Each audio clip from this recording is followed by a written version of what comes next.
can you beat Stranger of Paradise with only instant abilities, which are the attacks you get from blocking certain moves with a Soul Shield or using the Thief Steal ability?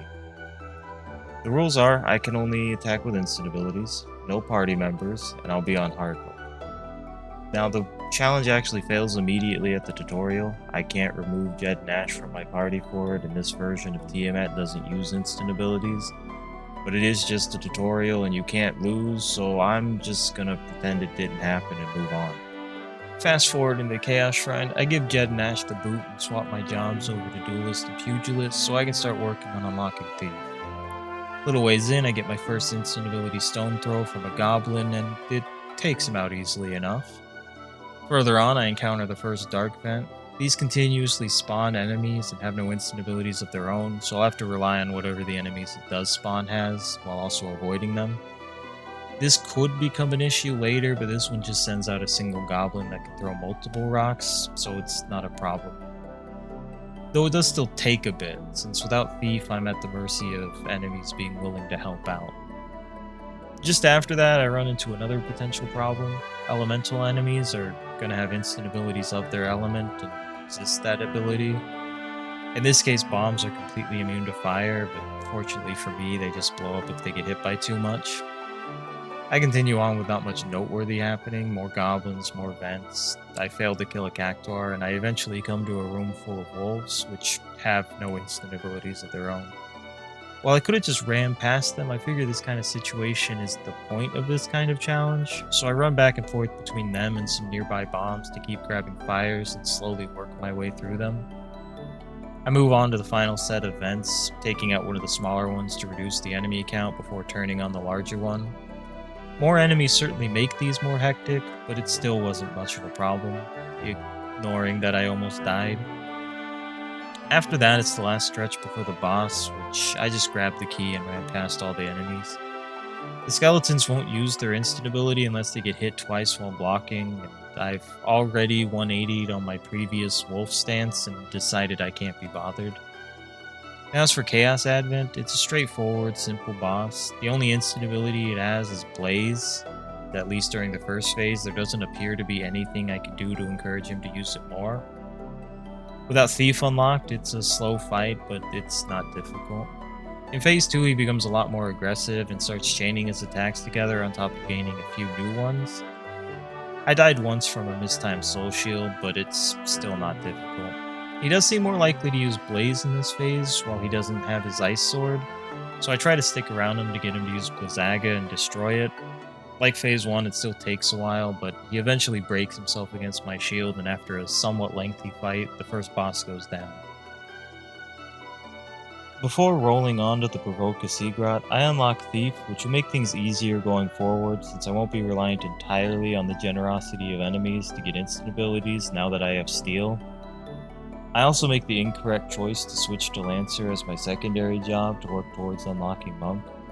Monk's job ability Focus would give me a way to heal without potions, and if it's used long enough it applies a damage buff, which could be useful, is the train of overthinking I was following. But just past Mage is White Mage, and I really should have just gone with the obvious option to begin with. It also slipped my mind until after the Seagrot that I could have just used Anima Shards to skip having to actually level either of these two jobs, which is also when I changed my mind about using Monk. Starting in on the level, and I quickly run into some spiders, another enemy I can't fight because their instant ability doesn't do any damage. It doesn't really matter though, because just like last time, there's some nearby bombs to give me all the firepower I need. And that's how the early portion of this level goes. More spiders, but there's always a bat or a bomb nearby, so I can easily clear out everything and there's nothing I actually have to avoid. That is, until the pirates make their appearance. Molotov creates a small field of fire that does constant low damage, provided I can keep the enemy standing in it. And I decided to try fighting this out because I wanted to see how bad it was and how bad it was going to be, and I also didn't really want to run from encounters all the time. I also remember there being barrels for the later section of pirates that I think explode if they get hit with fire, and I figured that would be enough to take them out. I was so embarrassed by this throw that I changed my mind and immediately ran away in dejected shame all the way to the next checkpoint. Still reeling from my previous performance, I entered the arena against a Curl, I guess is how it's actually pronounced. Anyways, I eat a Thundara because I'm bad.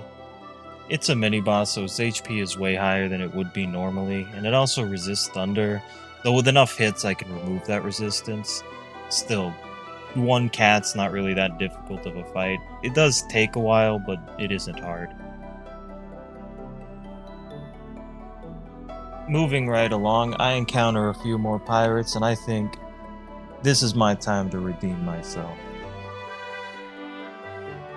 Anyways, Sahagins. Obviously, they resist water spray, but it still does pretty alright break damage. Just like with the curl, enough hits turns their resistance into a weakness, so there's really no problems here. Without much left of the level, I make my way onto the double dark fence, and it's really uneventful other than finding out that the enemies actually have a really strict and small aggro radius around the portals, but I just slowly work them down and make my way onto the boss fight. The recording for just this level in particular was about 2.5 hours, and of that, about 2 hours was just this boss fight. I can't really complain because had anima shards not slipped my mind, I could have easily just unlocked White Mage or Monk, and while it would have been a long fight, the sheer number of attempts of me throwing myself against this boss would have dropped considerably. It's Molotov again. Bikke, the pirates, it's just Molotov. That's why I wanted to fight the pirates earlier, just to kind of temper my expectation for what this fight was going to be like. My initial strategy here was I was just going to focus my damage on Bikke. He just summons new pirates anyways, so I figured there's no point in trying to deal with them. I'll just avoid them the entire fight. I was wrong though. He summons new pirates at certain health thresholds, so if I don't take them out, I'll eventually be dealing with 4 and then 6 pirates, and this strategy was quickly out the window. At least I learned it on an attempt that was probably going to fail anyways. Alright, so the next strategy is obvious. I'd just take out the pirates first before turning on Bikke. And if I had regen, it would have worked. It would have been long, but it would have worked. Fortunately, at the time, I was still too stupid to come to this conclusion. Without regen, though, it still would have worked, but skill would have had to supplant preparedness, and I was in possession of neither of these things at the time. So the fights dragged on, I made careless mistakes, my attention waned, and I would just get ground down over and over again. And I came to the conclusion that this strategy just wasn't working. There was also a lot of attempts where I would lose track of what job I was in and accidentally throw a spear at someone. I'm not going to show any of those because they make me feel bad. So for the next strategy, it's just the first strategy again. I started focusing on Bikke. I'd like to claim that there was any real thought put into this, but I just got frustrated and annoyed and yielded to baser instincts. If there was any change, it's that I opted now to be marginally less garbage and made a conscious effort to try and keep the pirates as well as Bikke in the fire as much as possible, hoping to just kill them by proxy so I wouldn't have to deal with being overwhelmed by the later numbers.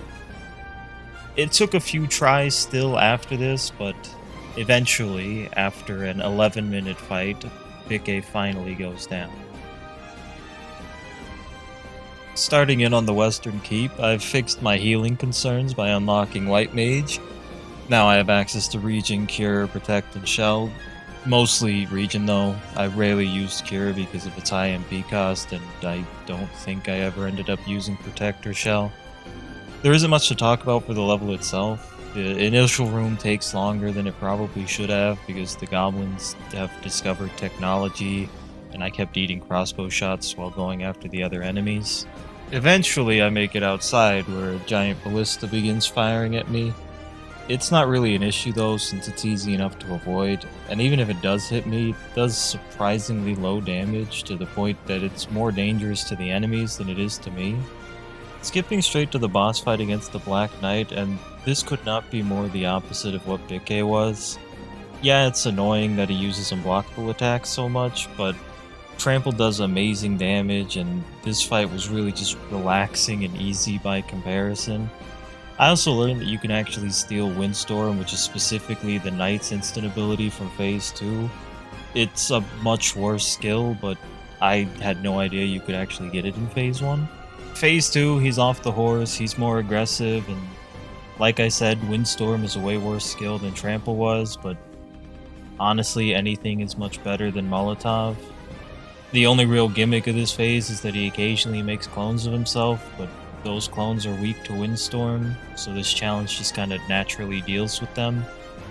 He also takes a large chunk of break damage every time one of them is destroyed, so it's actually good for me, and he ends up going down quickly with very little fanfare on his first try. Probably the easiest boss of this run. Onto the Referend Wetlands, and I'm finally introduced to Elementals. They just use whatever their Elemental spell is as an instant ability, which naturally they're immune to, so unless there's other enemies nearby, I have no choice but to just leave them be. Beyond that, there really isn't anything else to say about this level, other than I guess it uses the weather changing gimmick better than the game it's drawn from, which is less praise for this game and more that it managed to get over a bar that's so low it's on the other side of the planet. Now this was another boss I was worried about. It starts out having to fight two elementals individually who are immune to their own instant abilities, so I'm stuck waiting for them to change places before I can attack the other for pretty low damage. Even when I kill one, I can't attack the main ball since it has no instant ability. It does become a little easier though, since after killing one, they enter a pseudo phase 2 where they both hang out at once. What I was really worried about was I couldn't remember if attacking the elementals counted as dealing damage to the boss's break bar, but I guess I was worried for nothing since it does, and I just had to slowly chip them down before I could move on to phase 2. Phase 2 is a fight I remember having a hard time with when I first played through this game, and now I honestly don't know why. His attacks are really easy to deal with, and Crack does a ton of break damage.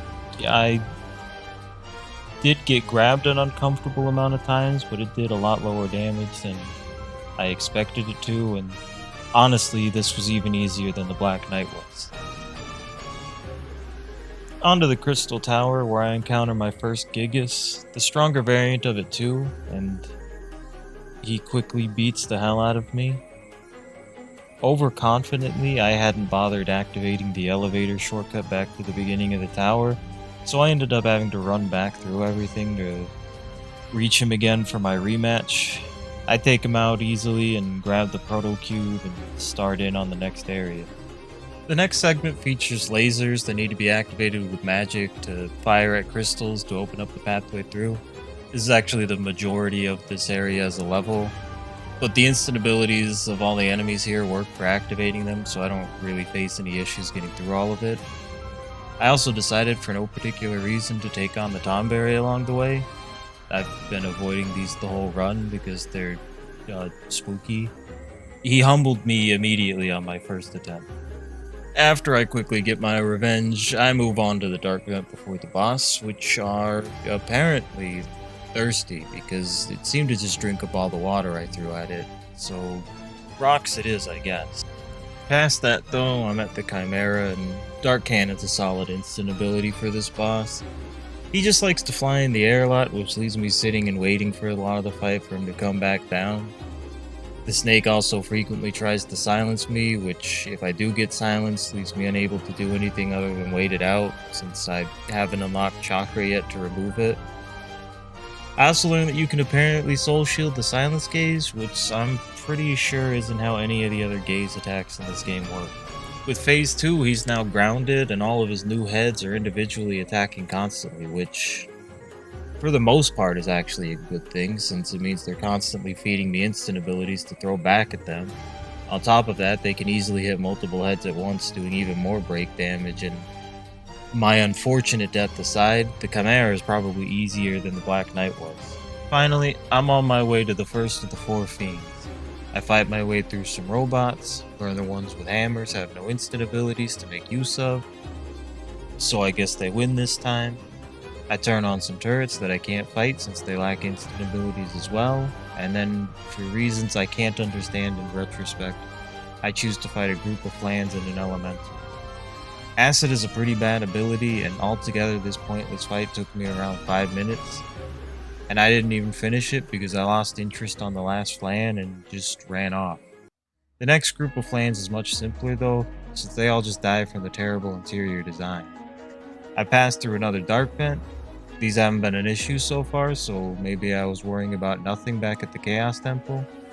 Eventually though, I make it to Tiamat, the tutorial boss that pre-failed this challenge. Honestly, not that bad. Another pretty easy boss. Sure, I got stupid with soul shielding and died a few times, and I don't even want to try explaining this disaster of a death. Tempest is a good ability, and multiple heads to hit means increased break damage. Not as good as it was on the Chimera, but still fine. It was here I started trying to use Seal of Blood, a command ability that increases the damage of the next ability used, but honestly it didn't seem to have much of an impact. She also has Poison Gas as an ability, which comparatively is not good. It's not a game where you kill enemies by reducing their HP, so the value of poison is dubious to begin with. Maybe that's just waiting for the beating the game by actually killing everything challenge. Phase 2 doesn't change much. There's more lasers, and the poison has been replaced with lightning attacks, as well as replacing poison gas with Thunderbolt, which paralyzes. Not that I was able to capitalize much on it happening. Altogether though, while I died way more times than I probably should have, they were all just from me being an idiot, and the first of the 4 fiends goes down without any real trouble. Something I'm sure will continue on to the next 3. I've opted to go for Lich since in my memory he's the easiest of the remaining. Before him though, I have to make my way through Mount Gagazet, and I don't notice right away that Sophie had the audacity to force herself into my party, something Neon hadn't done, so I quickly go back and fix that issue. And honestly, there isn't much to say about this level. A lot of it takes place in caves where there's lots of bats, and Supersonic Wave is the best instant ability in the game, so I have no issues going through it. The real issue is the boss, the Dragon Zombie. The challenge fails here. He has no instant ability, nothing for me to steal. I certainly remember him having one, and while when I looked into it before starting the challenge, I did read he doesn't have one, I also read Garland back in the Chaos Shrine didn't either, and that's obviously untrue, so some part of me was hoping it would be untrue here as well. Well, I had planned to allow myself to use the accessories to let you equip enemies' instant abilities as combo abilities in the event that something like this would happen. Unfortunately, I wasn't exactly lucky with the drops up until this point, only getting 2 of these kinds of accessories. First one is Spark, which, well... The other one though is the best instant ability in the game, Supersonic Wave. Now since I can't trust myself to not just smack him with my daggers when I try to use a combo ability, because I kept doing it, I'm only going to be letting myself use it for perfect blocks. I never really used perfect blocks when playing the game normally, since I typically just soul shield everything, but fortunately for me it was really lenient in its timing. Still, this boss took a fair few attempts, with me dying a lot as I actually learned all of the boss's attacks and how best to deal with them, as well as what attacks I should be attempting to block and what I shouldn't. This boss also, more so than probably any other boss in this game, loved his unblockable attacks. So much so that not only did he use them constantly, but he frequently would chain them together, back to back to back to back. Little by little though, I made progress. Sure, maybe Supersonic Wave wasn't as great as I still choose to believe it is, but after multiple near misses, a lengthy 10 minutes sees me through Phase 1. Which is all that matters because Phase 2 is hardly even worth talking about. He now has an instant ability, Icefall, which explains why I remember him having one, and which is, I'll admit, much better than Supersonic Wave. He uses it constantly if I'm far away from him, which is easy to do. It's also easy to get behind him, which makes it do even more damage. A short 3 or so minutes, and that's it for the Dragon Zombie. Moving on to the Cabin of Earth and the second of the 4 fiends. Definitely one of my favorite levels in the game, though I'm a big FF12 guy, so it's maybe a bit of a bias. And just like its origin, I fight through more than my fill of skeletons, and as it was in Wraithwall's Tomb, this is naturally where they choose to use the series' reoccurring Demon Wall. Or in this case, just Wall. It does exactly what you'd expect and pushes you into a bottomless pit. The only ones in the game that result in an immediate death, I think. But since it's just a wall, I have to make sure I have enough MP when I encounter them to take them out using the instant abilities of whatever enemies happen to be around. It was a close one, with me multiple times accidentally stealing nothing from the wall instead of the skeleton, running out of MP, nearly running out of room. I get it down though, only to die at the same time, but it still counts. I end up wasting all my MP, not knowing the next wall is immediately after the first, so I double back and kill myself to get my MP back, grab some bloody claws, and let the skeletons get my MP back up to max. Over preparing for the next wall, especially since this one had spear skeletons who carry a much better instant ability anyways. The final wall's a bit further in, but you don't actually have to fight this one, so I just stand off in a side area and wait for it to pass by. I also just ignore the griffin because they take too long to fight. With the walls done, there isn't really much left of the level, so I'm just going to move right onto the Lich. I take back what I said about Lich being easy. Getting the obvious out of the way, Curse is terrible. It's worse than Molotov. In Phase 1, he teleports around, polluting the arena with spells and occasionally summoning skeletons. In Phase 2, he becomes a lot more aggressive and replaces the magic attacks with melee strikes. This is the first boss so far to make me give up and resume the next day. Unlike Bikke, where much of the difficulty was simply me not having regen, and I gradually revised my strategy to figure out the best way to beat him, I knew right away what I needed to do for Lich. If Curse wasn't going to work, I'd have to make use of the abilities of his summoned skeletons. Most notably the spear-wielding ones, whose multi-hit ability was by far the most damaging of the group. It was just a matter of executing it. I can't say how many attempts in total it took to reach this 23-minute successful attempt. Phase 1 isn't so bad, as far as his attacks go, aside from the grab being, they're all fairly easy to avoid. But they give so little MP on soul shielding that I struggled to regain the MP bars I was sacrificing from using magic regen. Phase 2, while more straightforward, any mistake often meant just dying outright, being forced to try again. He does, however, bad as it is, start using Curse a lot more, which lessens the MP burden on me while letting me keep up my offense at least a little bit. Considering a lot of the bosses have been fairly simple affairs, situations like this or the dragon zombie are maybe a bit refreshing, signs of life for the challenge. And I really hope none of the remaining bosses in the game are anything like this. On to the next fiend. But just like with Lich, there's another level beforehand with the Wicked Arbor. Not gonna lie though, I ran past a lot of the enemies going through this level. It just featured a lot that I didn't feel like dealing with, like Flans and Elementals and Chaos Goblins, who replaced their stone throwing with shrapnel, which sounds like it would be better, but it's not. And maybe I wanted to make up for lost time from Lich walling me, as if I'd be doing something like this if my time had any value. The big gimmick of this level are big flowers that have to be killed in order to then destroy nearby roots, blocking pathways. Conceptually, it's not much different from dark vents other than they poison you for being near them rather than spawning enemies, but you know, whatever. Malboro King time. Okay, so it's Great Malboro, I guess. This was another boss I thought I was going to have issues with. It wasn't because of the ability this time, though. It uses the same ones as normal Malboros, and I learned from them that Saliva is actually great, especially since it applies defensive debuffs, making it do even more damage. But my memories of previous fights against it were me getting hit by everything and struggling to block anything, which probably explains that even with saliva being good, it still took me around 10 minutes, because I was certainly struggling to keep my MP up from soul shielding.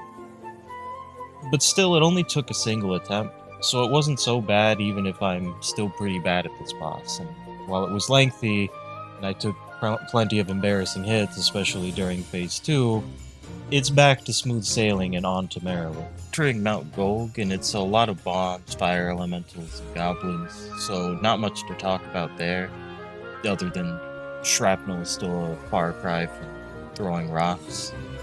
This level brings back the poison spewing statues from Neo 2, only this time with lava. I take out the first one with a supersonic wave I grabbed off a nearby bat. I get run over by a boulder that, frankly, I'm offended on the behalf of for how little damage it did before taking out the second statue. I almost die at a dark vent because I'm bad, and I almost die at the same dark vent because I'm bad. At the third statue, I just take it out from a distance using the supplied fires to skip having to actually go over to it. For the final statue, rather than actually go destroy it, I decided to see if I could just destroy the dark vent blocked off by lava and run through it, which I am able to do, although I very nearly die and probably would have if I hadn't had regen active. As for Marilith, it's a completely different story from Lich. Ashura might not be a great instant ability, but it's perfectly fine, certainly better than Curse was. Although it took me a bit to learn how to effectively deal with it, and I eat an early death because of that. She hits hard and does a lot of break damage from soul shielding her, so small mistakes and mismanaging my break gauge can easily get me killed, but that's basically every boss by this point. She also has a Petrify Gaze, which, unlike the Chimeras, can't be soul shielded. However, whenever she does Petrify, she just shimmies in place, and by the time she chooses to do anything, the Petrify is already worn out. The Nure Ona and Neo have a similar issue with their Paralyzed Gaze, so I guess this is just a consistent incompetence among snake women. Compared to Lich though, she has some pretty clear weaknesses built into her. Dealing enough damage will cause her to slump over and leave her open to more attacks, and this also happens if she gets hit too much on her tail, something that's not very hard because she frequently turns her back to you. Phase 2, she goes on fire, but it's mostly the same. She can summon fire pillars, which is maybe the most underwhelming attack in the game. She also gains a spinning lunge that is a lot more threatening, and I owe most of my deaths to getting clipped by it. Ashura is now also Fire Element, which she resists, which makes it a bit worse, but it's still better than Curse. I feel like Marilith is the hardest of the four fiends in a normal playthrough, and it probably still would have been here if it weren't for Lich, but it still wasn't much of a problem. Only one more fiend left to go, but once more, another level and another boss standing in the way. This time, the Ruins of Machina. It's mostly a repeat of the concept of the level with Tiamat, just in ruins instead of space. You turn on power in order to open doors and use elevators, also turning on enemy robots and turrets. So there isn't much to say about the level itself. I pull some levers, go down some elevators, kill some robots, and eventually make it to the notable portion of this level. A giant laser flanked on either side by, I don't know, power generators, shield generators, something I have to take out before the laser itself. So I make my way down to the first side. I make my way down to the first side, and I convince one of the nearby robots to help me destroy the first one, which takes an unreasonably long time thanks to Plasma Blade doing terrible damage to it. Then it's on to the second one, which fortunately this time has much better help in the form of a Curl and a Wraith who feed me a steady supply of magic, letting me bring it down with no hassle. That leaves the cannon itself, guarded by some Sahagin, which I decide to ignore, and a dark vent where the Pisco Demon makes its debut. I get grabbed by it immediately, which causes it to go nuts and start throwing out non-stop spells. It's more annoying than anything, since the spells he starts rapid firing don't count as instant abilities, but the vent is nice enough to send out a Wraith to give me what I need. Now it's on to Crayclaw, the boss I honestly forget is in the game, which had me wondering if it even had an instant ability in the first place. Luckily he does, Missile Barrage, which I'm not sure I've actually ever seen before this. It's hardly a barrage, but it's a solid enough skill. Crayclaw is pretty straightforward. He creates fields that either push you out or drag you in, and then fires out lasers, but these are so slow it's a non-issue to avoid them. Other than that, he just smacks you around with his claws and tail. As usual, it hits hard, does a lot of break damage, but they give plenty of MP when shielded, so I can get a lot of steals off on him. In Phase 2, he can extend his arms out to trap you in and then fire a wave cannon unless you can deal enough damage to one of his arms to break free. This would probably be threatening if they had made the wave cannon unblockable, but they didn't, and Soul Shield exists. He loses the attraction and repulsion fields from Phase 1, though they do return in some form as his new Giga Graviton, which I have to imagine just instantly kills you if you somehow manage to get hit by it. Largely though, it's the same as Phase 1, and he goes down much the same way, letting me move on to Kraken. On to the final fiend with the Sunken Shrine. It's mostly robots and Sahagin for the initial part of the level, which involves destroying power generators to open doors. Usually there's enemies nearby them, so it's not much of an issue. Though there was one behind a dark vent, leaving me to backtrack to collect some instant abilities from enemies I had actually left alive. Later into the level, a key is needed to progress, and that key is held by a Prince Sahagin, the bulky mini-boss version. And I settle in for a drawn-out slugfest against it. I lay on the pressure against him and was making good inroads into his break gauge before an unfortunate lack of spatial awareness sends me over the edge. I maybe don't appreciate these falls not being an instant death in this game enough. He eventually summons help, but they're just normal Sahagin, so it's no trouble to take them out. And after that, my previous realization gave me the idea to simply convince the prince to give me the key and leave. Skipping along to Kraken, and I did think this fight was going to be a bit of a problem. Kraken's attacks are all pretty telegraphed and he has plenty of openings, but I thought Inky Envy would be a bad ability.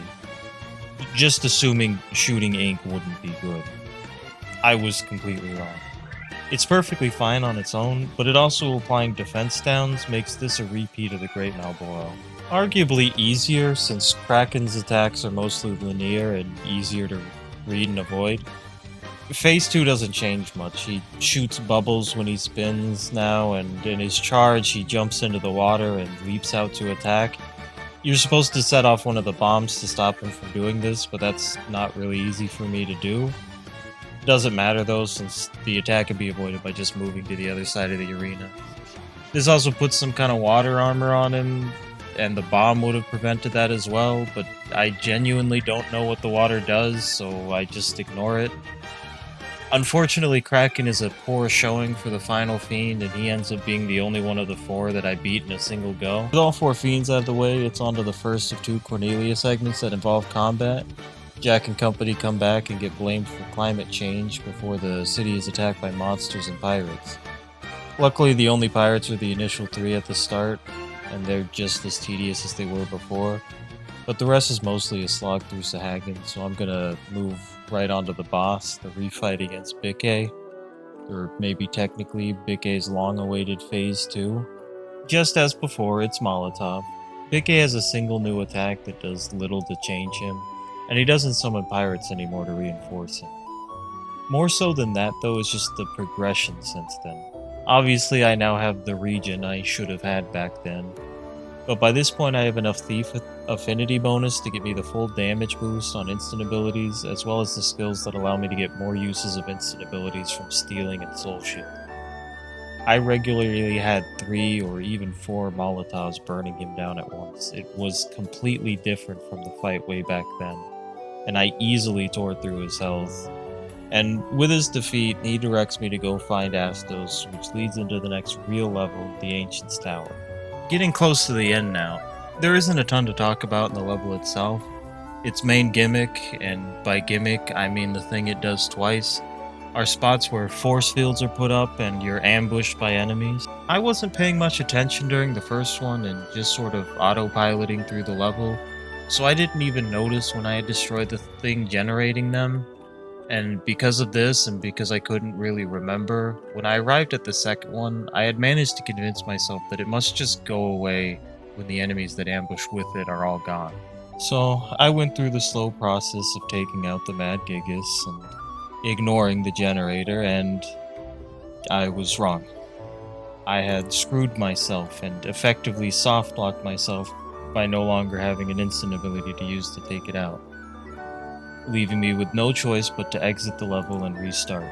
So I went back to the beginning, ran through the level again, ignoring most of the enemies on my second pass through. When I finally made it back to the Gigas, I focused down the generator, and when that was gone, I just left. I didn't want to waste more time on the Gigas, and I had no right to kill him again. He had clearly beaten me. At the Iron Giant, I actually thought this was going to be a Dragon Zombie repeat. He only uses his instant ability if you keep your distance from him, which prior to this is something I had never done. So I came into this thinking there just wasn't going to be anything. Glad to be wrong though. He has one based on each of the 3 elements he enchants his sword with. They aren't particularly impressive. The fire one is decent, I guess. It hardly matters though. Iron Giant's first phase is by far the easiest boss in the game since he leaves huge openings and is easy to get behind. Phase 2, he's a completely different boss, except for the part about being really easy. Now crippled, he Beyblades around and shoots magic as his main methods of attack. Unfortunately for him though, I remember from previous playthroughs, the advice the game gives for a second phase is specifically to use his instant ability Thunderbolt against him. And just as suggested, it's very strong.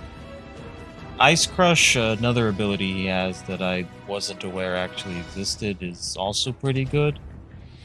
This challenge made me probably the worst possible matchup for him, and this boss was by far the easiest of the challenge so far. Second to last real level now, the Vigilia Court. Whole deal here is there's barriers blocking progress and generators that need to be destroyed in order to take them down. I feel like this might have been done already. Like the other times, it's usually not a problem. There's enemies nearby to supply the necessary ammo. The water dilemma returns. It wasn't the vents being thirsty, just seems that if water collides with an obstacle, the attack doesn't happen or something. I don't know what the deal is.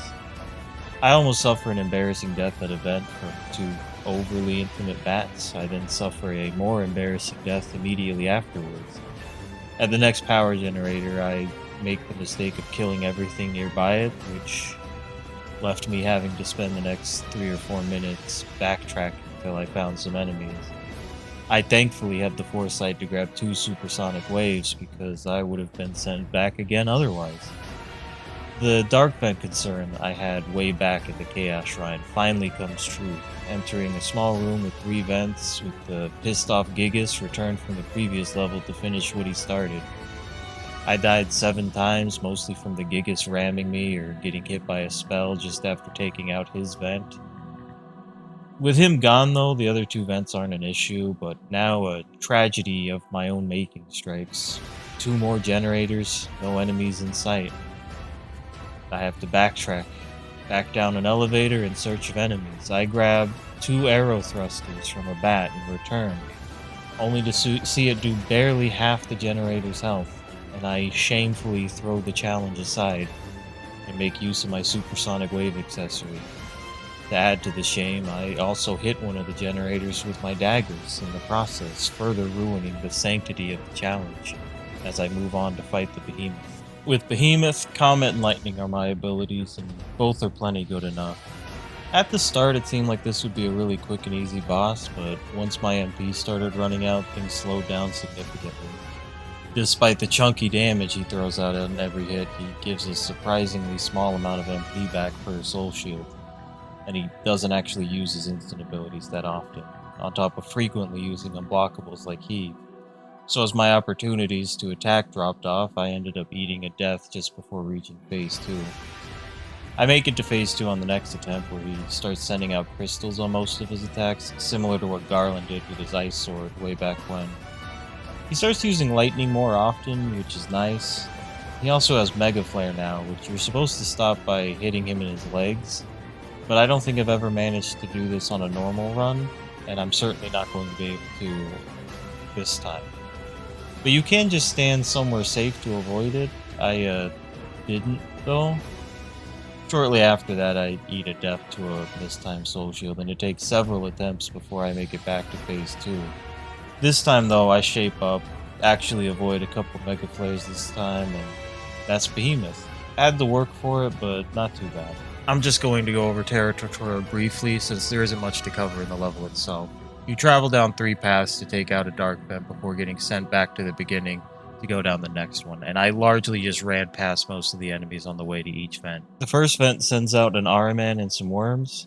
Araman with Doom seem like something that could be trouble if I can't deal with them fast enough, but Dark Flare is a pretty good skill, so I take out the first vent, no trouble. Vent 2, it's a Mind Flayer and some Harpies. Rowinga's surprisingly bad, and the enemies kept insisting on standing in front of the vent. I almost died several times, but eventually a Harpy was nice enough to give me 3 Howling Gales, and that was all it took. Vent 3, Mind Flayer again, but with Flames this time. Not difficult, but slow. Rowinga is only marginally better than Acid, but I'm more likely to get more uses of Acid from a Flan, so it ends up being better. Got dicey at the end though, as I frantically tried to get to the vent, almost died before I could finally destroy it. With the Warring Triads out of the way, there's one more vent before the boss, this time against the souped up Araman. He's super bulky, but the vent isn't, and a few Dark Flares gets me through to the boss. I was at this boss for a long time, across multiple days. Astos has a fair few abilities at his disposal. Dark Flare and Thrust, Blizzaga and Thundaga, all plenty good, but any hit from him could easily spiral into a death, with the amount of damage and break damage he did. If my break gauge wasn't full, most hits meant I'd be stunned, and that usually meant a restart. And Dark Slash contributed to a majority of those deaths. But Astos wasn't the issue. It took time even after reaching phase 2, but I eventually was able to get consistently through Astos fairly quickly. But then there's phase 2. Ultimate Weapon Origin. The same damage concerns from Astos still apply, if not more so, and any stray hit could easily be the end. But all those nice instant abilities from before were gone, replaced now with Antimatter, a repeat of Lich's Curse. Terrible damage resisted by the boss with no skeletons to offer some help. He also has another Antimatter that is just a normal attack, and it seems if too many of these Antimatter projectiles are on the screen at once, they just start becoming invisible, leaving me to just intuit when I need to block them if it happens to be his that goes stealth.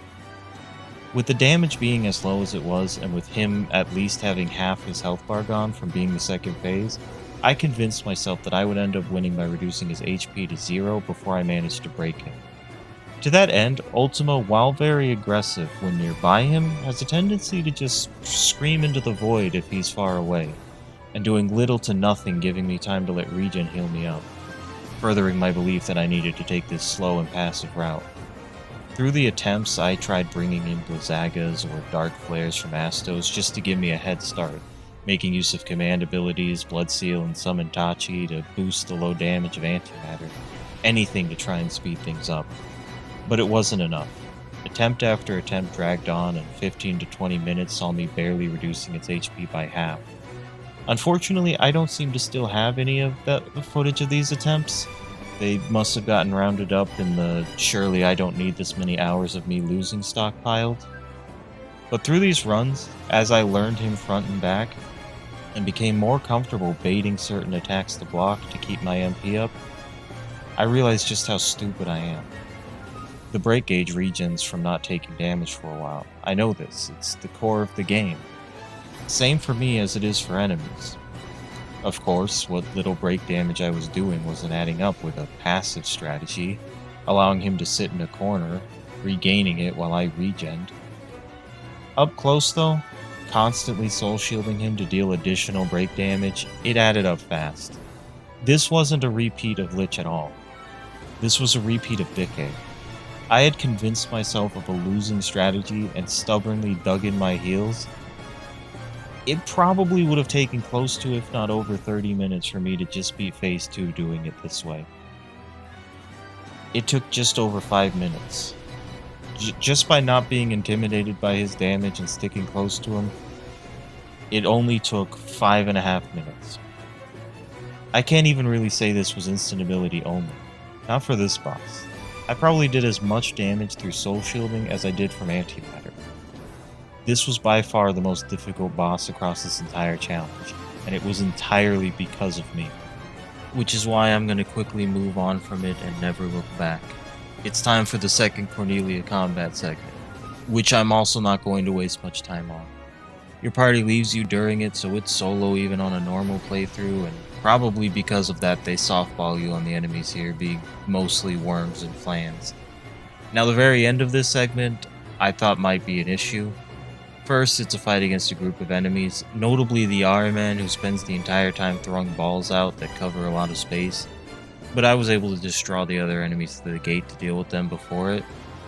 The second part is to fight against the 4 other Warriors of Light. It's not possible to lose this fight, but I wasn't sure I would have any instant abilities to use, but it turns out Neon and Sophie's magic counts, so... With, well, everyone dead but Jack, it all comes back to the Chaos Shrine. This is essentially a victory lap though. I have infinite MP and infinite Lightbringer during this, which means I can't be broken. On top of that, since this is the second time through, all the shortcuts throughout the shrine are already open, so even with the stronger enemies, there's nothing much to mention. Except that I specifically grabbed some Dark Flares from an R-Man to prepare for an upcoming segment. After making it to the once-was boss room, Jack gets fired and trapped in the unemployment crystals, and this is what I was preparing for. Because to move on to the final boss, I need to break out of this crystal prison, which of course doesn't do anything. My preparation didn't matter though. The game resets my MP and removed the stock Dark Flares, leaving me with nothing. With no other options, I took another look at the accessories I had collected since the zombie dragon, and I noticed I had one for the Dark Flares that were stolen from me. I was shocked to see it only costing 1 MP as well. So I closed the game and restarted it, which saved me at this segment, fired them both off and barely failed to break the crystal, tried again and left less of a gap, and it's off to Chaos. By comparison to Ultima, Chaos is a breeze.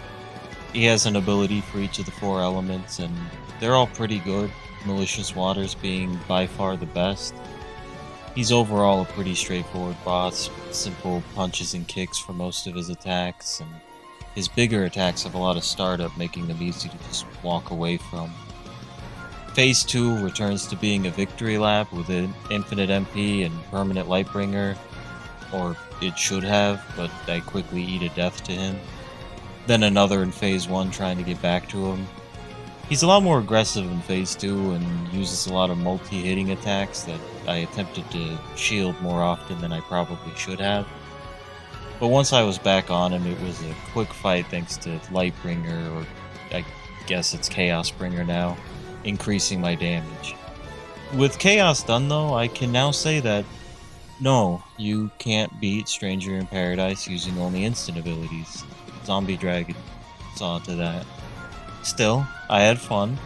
Yeah, at least up until the point where I realized I don't know how to use any video editing software, and the sound of my voice sickens me. Either way, I certainly appreciate anyone who managed to sit through all this, and feel free to deride me in the comments.